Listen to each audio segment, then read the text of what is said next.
Bonjour et bienvenue sur le podcast Le Yoga en vous. Je suis Bérangère, professeure de yoga à Caen et en ligne chez Béré Yoga. Ici, je vous propose des réflexions et des conseils pratiques pour intégrer le yoga à votre vie quotidienne, mieux comprendre ses bienfaits et vous reconnecter à vous-même avec bienveillance. Bonne écoute! Bienvenue dans ce nouvel épisode du podcast Le Yoga en vous. Je suis vraiment ravie de vous retrouver et d'enregistrer ce nouvel épisode pour vous. Aujourd'hui, on va parler de la façon dont on peut construire une routine de yoga sur mesure qui est vraiment adaptée à vos besoins et à votre quotidien. Beaucoup de personnes ont envie de pratiquer régulièrement mais ne savent pas comment s'y prendre, combien de temps y consacrer, que faire exactement, quand pratiquer et puis surtout comment tenir cette habitude dans la durée. Alors j'ai une bonne nouvelle pour vous, il n'y a pas une seule façon de faire mais plein de manières d'adapter le yoga à votre vie. L'idée de cet épisode, c'est de vous donner les clés pour créer une routine qui vous fait du bien, sans pression et en fonction de vos besoins à vous. Dans cet épisode, vous allez apprendre pourquoi c'est important d'avoir sa propre routine personnalisée. Vous verrez aussi comment identifier vos besoins physiques et mentaux pour adapter votre yoga. Vous découvrirez quels éléments vous pouvez intégrer dans votre routine, aussi bien des postures, d'une respiration, de la relaxation, en fonction de votre énergie et de votre emploi du temps. Vous découvrirez aussi l'importance de la respiration physiologique et comment mieux respirer au quotidien sans vous lancer dans des techniques complexes. Et enfin, comment adapter votre posture dans la vie de tous les jours et comment adopter aussi les principes du yoga dans votre vie de tous les jours. Tout ça pour prolonger les bienfaits du yoga au-delà de votre tapis. Vaste programme. Donc que vous soyez débutant ou pratiquant régulier, l'idée c'est pas de faire plus de yoga, mais de pratiquer mieux, de manière plus juste et plus respectueuse de votre corps. Et en fin d'épisode, je vous lancerai un nouveau défi comme d'habitude. Restez bien jusqu'au bout.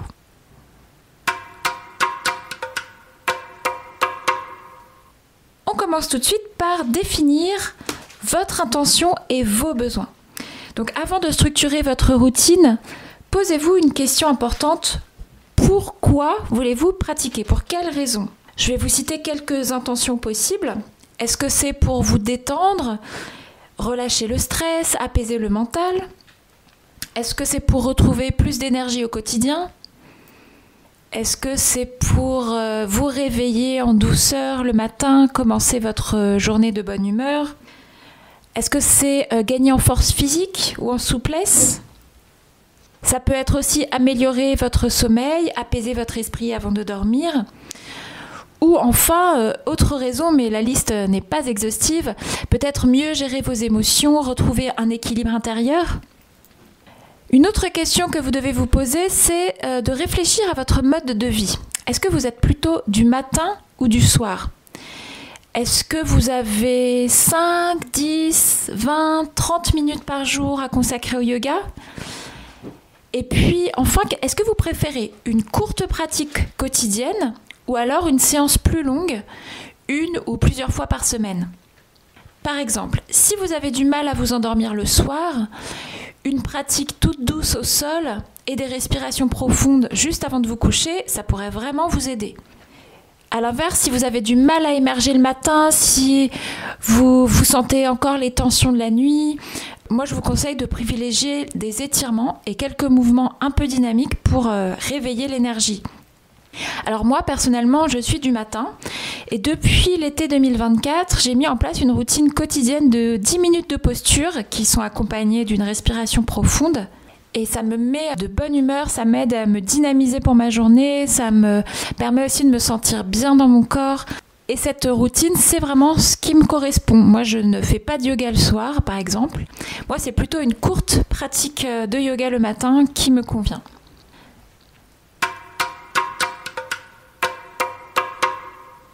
Alors une fois que votre intention est posée, on va voir comment structurer votre routine en fonction de vos besoins. Alors moi je vous conseille d'intégrer à votre routine, quelle qu'elle soit, des mouvements pour réveiller le corps et les articulations, même si vous pratiquez le soir. Donc je vous conseille d'intégrer des étirements latéraux, des étirements du dos, des rotations d'épaules, des mouvements de hanches. Et tout ça parce qu'en fait, tous, même les profs de yoga, on a tendance à passer trop de temps assis et souvent mal assis. Et ces mouvements que je viens de vous citer vont nous faire à tous beaucoup de bien. Et puis, donc, on va voir les postures que vous pouvez intégrer, la respiration et tout ce qui concerne la relaxation, méditation. Alors d'abord, les postures qu'on appelle en yoga les asanas. Pour réveiller le corps et gagner en énergie, vous pouvez faire par exemple des guerriers 1, donc qui sont des fentes hautes en fait. Moi en tout cas, je pratique maintenant à la place des guerriers 1 des fentes hautes pour être sûre d'avoir les hanches bien alignées. Des guerriers 2 aussi.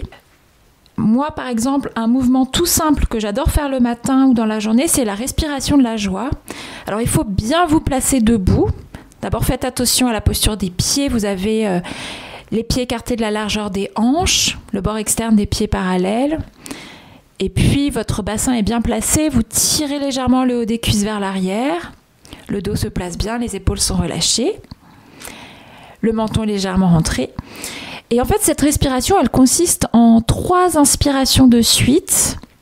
Et après, vous allez expirer en pliant les jambes à partir des hanches, en relâchant tout le haut du corps, en laissant les bras partir vers le bas et vers l'arrière. Alors, ce qui est vraiment agréable dans cette respiration, c'est d'expirer avec la bouche. Donc d'abord, on est bien placé debout. On va prendre une grande expiration pour laisser sortir l'air des poumons. Et puis, on inspire en levant les bras vers le ciel. On inspire en ouvrant les bras sur les côtés. On inspire en levant les bras vers le ciel. Et expire. On laisse le haut du corps se relâcher. On plie bien les jambes à partir des hanches. Et on pousse dans les hanches pour remonter. Encore, inspire, on monte les bras. Inspire, on ouvre. Inspire, on monte les bras. Et à nouveau, expire comme je vous l'ai indiqué. On peut faire plusieurs fois de suite. Moi, j'aime bien faire 4 ou 5 fois par exemple. Donc voilà pour réveiller le corps et gagner en énergie. Si vous voulez relâcher les tensions et favoriser la relaxation, vous pouvez pratiquer des postures en étant assis au sol ou sur une chaise, ou alors des postures en étant allongé directement sur votre tapis, ou pourquoi pas d'ailleurs sur votre lit. Ça peut être des torsions, ça peut être la posture de l'offrande que je fais pratiquer, que je pratique moi-même à la place de la posture de l'enfant. Vous êtes assis sur les talons et vous allez plier les hanches pour poser les avant-bras au sol. Les avant-bras sont collés, les paumes de main tournées vers le ciel et la nuque est bien allongée. Donc ça, c'est la posture de l'offrande qui permet de bien ouvrir les épaules. Vous pouvez pratiquer la posture de Supta Baddha Konasana, la posture qu'on appelle parfois ici le papillon couché. Je l'ai présentée dans un ou plusieurs précédents épisodes. Donc il s'agit de d'abord coller les pieds et les genoux ensemble quand on est allongé. Quand vous êtes allongé sur le dos, faites attention de bien être en appui sur votre sacrum avec les lombaires décollés du sol. Et donc, vous allez coller les pieds et les genoux ensemble et vous laissez les genoux s'ouvrir pendant que les plantes de pied se rapprochent et se collent l'une contre l'autre. Ce que je n'ai pas dit aussi, je sais que souvent je le précise dans les épisodes, mais je voudrais vraiment remettre l'accent dessus aussi. Dès que vous êtes assise, que ce soit sur une chaise ou au sol, déjà au sol, veillez à avoir une brique de yoga ou un petit coussin pour surélever le bassin. Vérifiez dans tous les cas à avoir votre bassin bien placé, à avoir les épiniliaques antéro-supérieurs, donc les petites pointes du bassin à l'avant, qui sont sur le même axe, sur le même plan que la symphyse pubienne, que l'os du pubis. Et vérifiez aussi d'être bien sur vos ischions. Pour bien se placer, parce qu'on a tendance à laisser le bassin partir vers l'arrière, il faut contracter légèrement les cuisses. C'est vraiment la contraction des jambes, des cuisses, qui va permettre de bien placer notre bassin, de faire avancer les épiniliaques sur le même plan que la symphyse pubienne. Voilà, j'espère que c'est pas trop compliqué pour vous, mais c'est vraiment important de bien se placer au quotidien. Donc voilà pour relâcher les tensions et favoriser la relaxation. Pour renforcer le corps, vous pouvez faire des planches par exemple, des chiens tête en haut si vous connaissez, des postures d'équilibre aussi.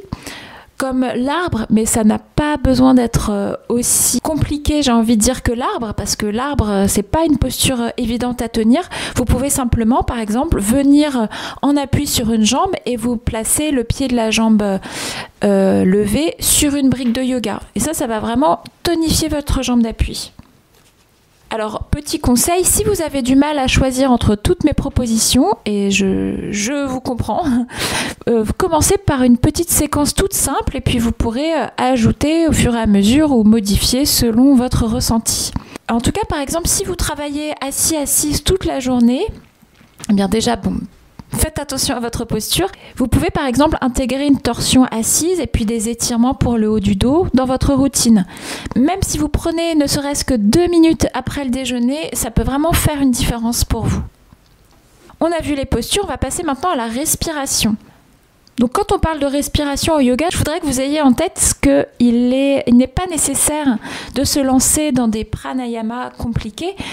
L'objectif, c'est avant tout de retrouver une respiration physiologique qui est en harmonie avec votre corps, parce que beaucoup d'entre nous respirons mal au quotidien. Petit rappel anatomique, la respiration repose sur plusieurs muscles. Les plus importants sont le diaphragme, qui est un muscle en forme de dôme ou de parachute, qui est situé sous les poumons. À l'inspiration, il s'abaisse pour laisser entrer l'air dans les poumons et à l'expiration, il remonte pour expulser l'air.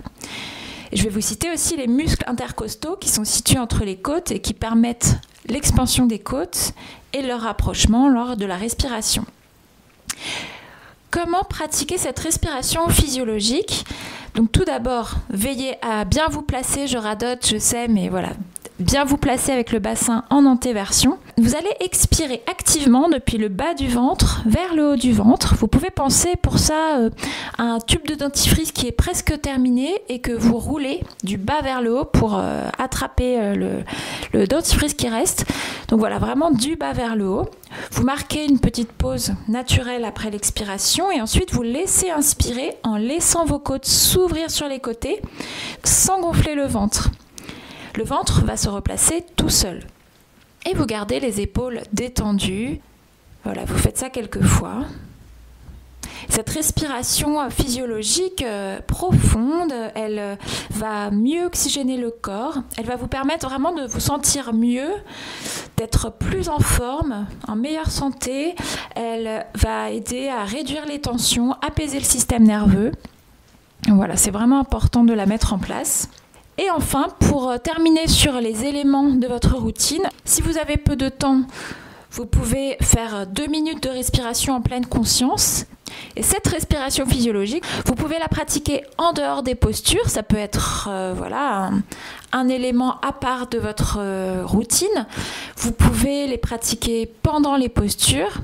Ce que je vous invite à faire, de toute façon, si vous pratiquez des postures, c'est vraiment de respirer profondément. Et enfin, la dernière partie de votre routine, la méditation et la relaxation. N'hésitez pas à intégrer un petit peu de méditation à votre routine, d'en prévoir si vous sentez que ça vous fait du bien. Vous pouvez aussi prévoir après la séance un moment en Shavasana pour intégrer les bienfaits. Moi, personnellement, donc, qui pratique le matin, j'ai pas spécialement besoin ni envie de pratiquer de Shavasana le matin. Je préfère plutôt terminer par quelque chose de dynamique. Mais si vous pratiquez le soir, ça va être bienvenu. Ou alors, vous terminez dans votre lit et voilà, vous vous endormez. Et c'est ça votre Shavasana, comme vous voulez. Alors, j'aimerais maintenant qu'on parle de ce qu'on peut faire en dehors du tapis, parce que comme vous le savez, le yoga ne se limite pas à ce qu'on fait sur notre tapis, et notre posture au quotidien influence énormément notre bien-être. Donc j'ai parlé de la posture assise. Ce sur quoi vous pouvez être vigilant, c'est vraiment d'être assise sur vos ischions. Si vous n'êtes pas sur vos ischions, c'est que votre bassin est mal placé. J'ai parlé un petit peu aussi de la posture debout. C'était la posture de départ de la respiration de la joie. Donc quand vous êtes debout, voilà, essayez d'adopter cette posture. Vous devez sentir que le poids de votre corps est sur vos talons. N'oubliez pas d'installer un léger creux dans les hanches et comme ça vous serez bien aligné, oreilles, épaules, hanches, genoux, chevilles. Quand vous marchez aussi, prenez conscience de votre posture, observez comment votre corps se place, observez aussi le placement de vos pieds et n'hésitez pas d'ailleurs à observer aussi comment les personnes autour de vous marchent. Et je pense que je ferai un épisode sur le sujet, d'ailleurs sur ce sujet de la marche, si ça vous intéresse, n'hésitez pas à me le dire. En tout cas, c'est ce que je me suis dit quand j'ai préparé cet épisode. Devant un écran aussi, vérifiez la hauteur de votre regard. Et puis je voulais faire un petit point sur l'attitude scoliotique. Nous sommes beaucoup à adopter, sans nous en rendre compte, une attitude scoliotique, c'est-à-dire une posture où le corps est asymétrique. Ça peut venir du fait de porter un sac ou alors son enfant toujours du même côté, ou alors d'être assis de travers devant l'ordinateur, ou alors une posture qu'on a tendance à prendre où on est plus incliné d'un côté. Par exemple, en ce moment, comment êtes-vous placé? Est-ce que votre poids est bien réparti sur vos deux pieds ou vos deux fessiers en fonction de la façon dont vous êtes placé? Est-ce que vous avez une épaule plus haute que l'autre? Prenez un instant pour observer et éventuellement réajuster, sentir la différence. Et justement, pour se réajuster, l'un des points clés pour se rééquilibrer, c'est de commencer par bien replacer le bassin. Beaucoup de personnes ont tendance à se replacer en tirant sur les épaules, alors que l'alignement il commence bien plus bas au niveau du bassin. Donc je le répète, le bassin il doit être basculé légèrement vers l'avant, les épines iliaques doivent être sur le même plan que l'os du pubis. Et c'est vraiment ça qui va permettre à la colonne vertébrale de retrouver son axe naturel et ça va permettre aux épaules aussi de bien se placer. Donc voilà pour ce petit point sur l'attitude scoliotique. Voilà, c'est vraiment important, en tout cas dans notre vie de tous les jours, d'adopter de bonnes postures au quotidien. On va préserver ainsi notre corps, on va éviter les tensions inutiles et tout simplement aussi prolonger les bienfaits du yoga.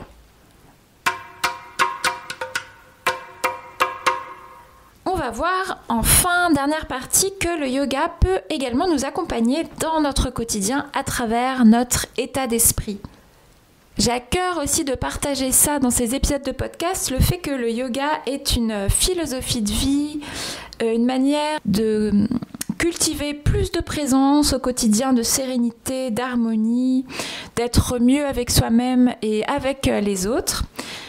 Alors j'aimerais vous partager quelques définitions inspirantes, en tout cas que je trouve inspirantes. Patanjali, l'auteur des Yoga Sutras, définit le yoga comme l'arrêt des fluctuations du mental. En effet, le yoga nous aide à calmer le flot incessant des pensées pour retrouver clarté et paix intérieure. Krishnamacharya, un grand maître du yoga moderne, disait quant à lui « Si vous pouvez respirer, vous pouvez faire du yoga ». Et c'est une belle manière de rappeler que le yoga s'adapte à chacun et n'a rien à voir avec la performance. Et puis le maître indien BKS Iyengar expliquait que le yoga, c'est un voyage du soi à travers le soi vers le soi. Cela illustre vraiment l'idée que notre pratique est une exploration intérieure, une reconnexion à ce que nous sommes profondément. Adopter la philosophie du yoga au quotidien, c'est par exemple être plus présent, présente. Savourer une tasse de thé, de café en pleine conscience, porter attention à sa respiration, écouter les signaux de son corps, notamment quand des émotions fortes nous traversent. C'est aussi observer ses pensées avec bienveillance. Au lieu de se laisser submerger par le stress ou l'auto-jugement, on va essayer de prendre du recul, comme on le fait dans la méditation d'ailleurs. Adopter la philosophie du yoga au quotidien, c'est aussi pratiquer la gratitude, reconnaître chaque jour une chose, même petite, qui nous fait du bien. Et puis c'est aussi, encore une fois, cette liste n'est pas exhaustive, ça va être aussi d'appliquer les yamas et les niyamas, donc les principes éthiques du yoga qui apparaissent dans les Yoga Sutras, donc les appliquer dans notre quotidien. Par exemple, ahimsa, la non-violence, être bienveillant avec soi-même et avec les autres, éviter l'autocritique et la critique envers les autres. Un autre principe, satya, la vérité, être honnête avec soi-même, dire la vérité à ceux qui nous entourent. Ou encore santosha, le contentement, apprécier l'instant présent sans chercher à toujours en vouloir plus. J'aimerais maintenant vous partager quelques idées d'actions concrètes pour intégrer le yoga au quotidien. Donc ça peut être de transformer les gestes du quotidien en moments de pleine conscience. Donc en marchant par exemple, en essayant de sentir ses appuis au sol, en mangeant, en essayant de mettre les écrans de côté et de savourer pleinement les textures et les saveurs, en conduisant, travaillant, en essayant de se défaire de toutes les tensions qui pourraient être là. Donc le yoga au quotidien, c'est bien plus qu'un enchaînement de postures. C'est une invitation à mieux respirer, à mieux bouger, à mieux vivre en conscience. Donc on arrive à la fin de l'épisode, vous avez peut-être des idées de choses à mettre dans votre routine. En tout cas, souvenez-vous que votre routine n'a pas besoin d'être figée. Elle peut évoluer avec le temps, en fonction de votre énergie, de votre emploi du temps, de vos besoins du moment. L'essentiel, c'est que ça reste un moment de bien-être et pas une contrainte. Alors, pour conclure cet épisode, je voudrais résumer un petit peu ce que je vous ai dit. On a d'abord vu comment définir son intention. On a vu ensuite comment structurer sa routine avec les bons éléments. Je vous ai parlé aussi de l'importance d'être attentive à sa posture au quotidien. Et puis, de la façon dont vous pouviez intégrer les principes du yoga dans votre vie de tous les jours. Donc construire une routine de yoga sur mesure, c'est avant tout écouter son corps et ses besoins. Donc il n'y a pas de recette magique, de recette universelle. Votre pratique, elle va évoluer avec le temps et c'est ça qui la rend précieuse. Donc rappelez-vous, pas besoin d'une routine parfaite. L'important, c'est qu'elle vous convienne et qu'elle vous apporte du bien-être. Et si vous êtes malgré tout un peu perdu, si vous voulez des idées, j'ai conçu une routine matinale express de 10 minutes qui comprend une vidéo de 7 minutes que vous pouvez retrouver dans les notes de l'épisode. Et ça, c'est bien sûr à télécharger gratuitement. Alors, mon défi pour vous cette semaine, c'est de vous poser la question « Qu'est-ce qui me ferait du bien aujourd'hui ?» Je vous invite à prendre quelques secondes pour y répondre, sans jugement, juste en écoutant votre corps et votre état d'esprit. Et en fonction de votre réponse, vous pouvez choisir une petite action en lien avec le yoga. Quelques respirations, une posture, un étirement, un moment de relaxation, et même 2 minutes suffisent. Et puis vous pourrez voir comment cette action va influencer votre journée, votre soirée, et comment votre corps réagit à ces moments de conscience. Donc l'idée, ce n'est pas de faire plus, mais de pratiquer avec bienveillance, avec justesse. J'espère que cet épisode vous aura donné des clés pour personnaliser votre pratique et l'adapter à votre quotidien. Dites-moi sur Instagram, donc mon profil c'est @bereyoga, ou par mail à l'adresse leyogaenvous @gmail.com. Quelle petite action vous avez choisie aujourd'hui? Je serais vraiment très contente de vous lire. Et donc si cet épisode vous a plu, ce serait super que vous preniez 30 secondes, même pas 20 secondes, c'est vraiment rapide, pour me laisser une note 5 étoiles ou alors un commentaire sur Apple Podcasts et Spotify. Ça m'aiderait vraiment beaucoup à faire connaître le podcast. Et si vous pouviez le partager à une personne de votre entourage, ce serait top aussi. Merci beaucoup. Je vous dis à très bientôt pour un nouvel épisode du podcast Le Yoga en vous.